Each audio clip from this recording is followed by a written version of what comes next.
राधे राधे दोस्तों आइए सुनते हैं दशा माता की कहानी। एक राजा की दो रानियां थी। राजा की प्यारी रानी को लक्ष्मी कहा जाता था और दूसरी रानी को कुलक्ष्मी कहा जाता था।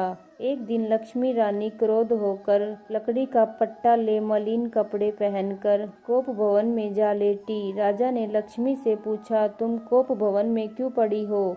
तुम क्या चाहती हो? रानी बोली, कुलक्ष्मी को देश निकाला दिया जाए। कुलक्ष्मी रानी थी, इसलिए उसे निकाला देने से राजा की बदनामी होने का डर था, इसलिए रानी को पीहर छोड़कर आने की बात सोची गई। राजा ने पटरानी को एक रथ में सवार कराया और स्वयं घोड़े पर चढ़कर रथ के साथ चलने लगा। एक भीड़ जंगल में पहुंचकर राजा ने रथ को रुकवाया। पालकी ढोने वाले को वहां से हट जाने को कहा गया। राजा रानी को उस जंगल में छोड़कर घोड़े पर सवार होकर अपने महल में आ गया। कुलक्ष्मी को बाट जोहते सारी रात बीत गई। रानी को प्यास लगी, वह रथ से उतरकर पानी की तलाश में चल दी। रानी ने आसपास पानी खोजा, परंतु उसे कोई जलाशय नहीं दिखाई दिया। रानी ने एक सारस के जोड़े को एक तरफ जाते देखा। रानी कुलक्ष्मी सारस के जोड़े के पीछे चल दी। चलते चलते वह नदी के किनारे पहुंच गई। रानी ने सोच आदि से निर्वित होकर उसी नदी में स्नान किया और जल पीकर अपनी प्यास बुझाई। उस समय कुछ अन्य स्त्रियां भी स्नान कर रही थी। स्नान करने के बाद उन स्त्रियों ने दशा माता का डोरा लिया। उनके पास एक डोरा बच गया। उन्होंने रानी से डोरा लेने का अनुरोध किया। रानी डोरा लेकर अपने रथ में आकर बैठ गई। दशा माता ने रानी की परीक्षा लेने के लिए एक बुढ़िया का वेश धारण कर उसके रथ के पास गई। वह रानी से बोली कि बेटी, यहाँ बैठी क्या कर रही हो? रानी ने बुढ़िया से कहा, पहले तुम बताओ तुम कौन हो? बुढ़िया ने उत्तर दिया, मैं तुम्हारी मौसी हूँ। तब रानी उसके गले लगकर रोने लगी। उसने अपनी विपदा भरी सारी बात बुढ़िया को बता दी। अंत में रानी ने बुढ़िया से कहा, अब मुझे केवल तुम्हारा ही सहारा है, मेरी रक्षा करो। दशा माता की कृपा से उस जगह माया का शहर बस गया। रानी के भाई भाभी आदि सारा मायका वहाँ प्रकट हो गया।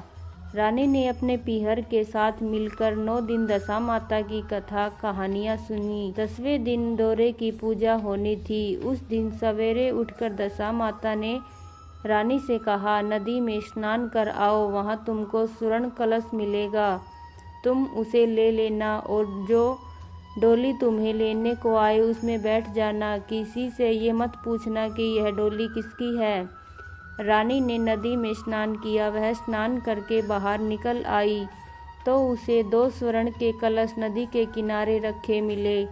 उन्हीं के पास रेशमी वस्त्र रखे थे। उन वस्त्रों को रानी ने पहन लिया।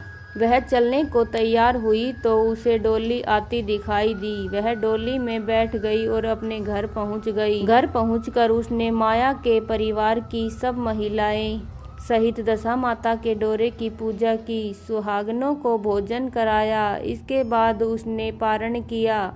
अब रानी अपने पीहर में आनंद पूर्वक सबके साथ मिलकर रहने लगी।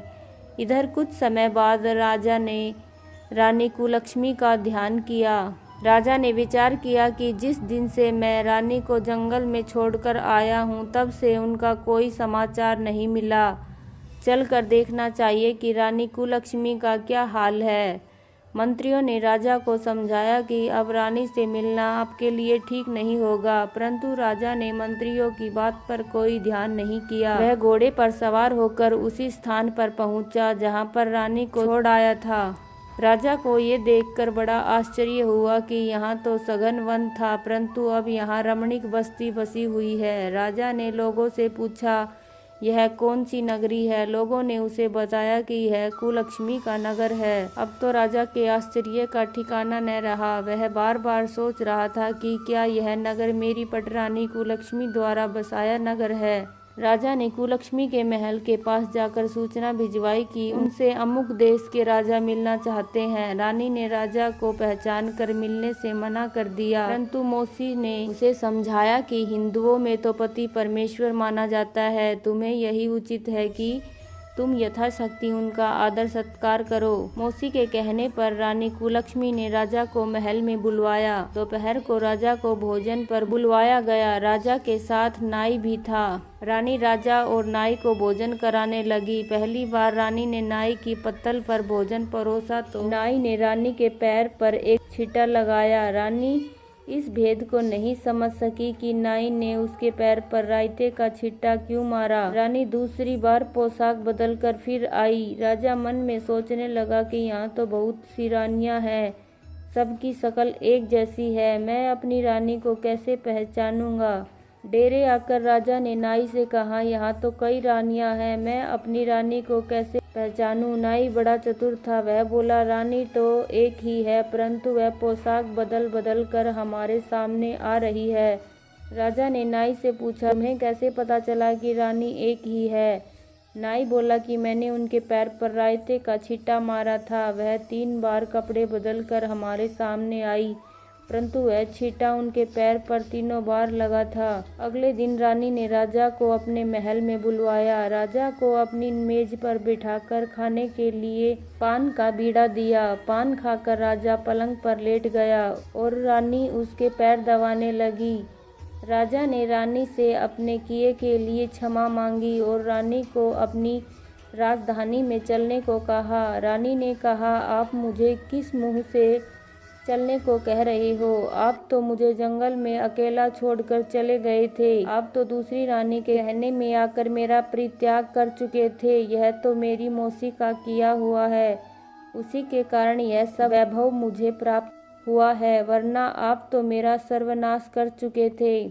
राजा ने रानी को बहुत समझाया। तब रानी बोली कि मैं केवल एक शर्त पर आपके साथ चल सकती हूँ। आप मेरी मौसी से वरदान मांगे कि यह नगरी आपकी राजधानी के पास पहुंचा दे, जिससे जब मेरा मन चाहे आपके पास रहूं और जब चाहे तो मौसी के लिए महल में चली जाऊं। मेरी मौसी बड़ी दयालु है, संभव है कि वह हमारी बात मान जाए। राजा ने दशा माता से प्रार्थना की। मौसी ने राजा की बात मानकर दोनों शहरों को पास पास स्थापित कर दिया, मानो एक दूसरे के ही भाग हो। राजा ने दशा माता की कृपा का फल जानकर शहर में ढिंढोरा पिटवाया कि उसकी प्रजा दशा माता की पूजा किया करे। भगवती दशा माता ने जिस प्रकार कुलक्ष्मी पर दया करी, वैसे ही दया सब पर करे। जय हो दशा माता की। तो दोस्तों, ये थी दशा माता की कहानी। आपको कैसी लगी कमेंट में लिखकर जरूर बताएं। यदि आपको कहानी अच्छी लगी हो तो हमारे चैनल को सब्सक्राइब कर ले, ताकि आपको आने वाली हर कहानी की नोटिफिकेशन मिल जाए। धन्यवाद दोस्तों कहानी सुनने के लिए।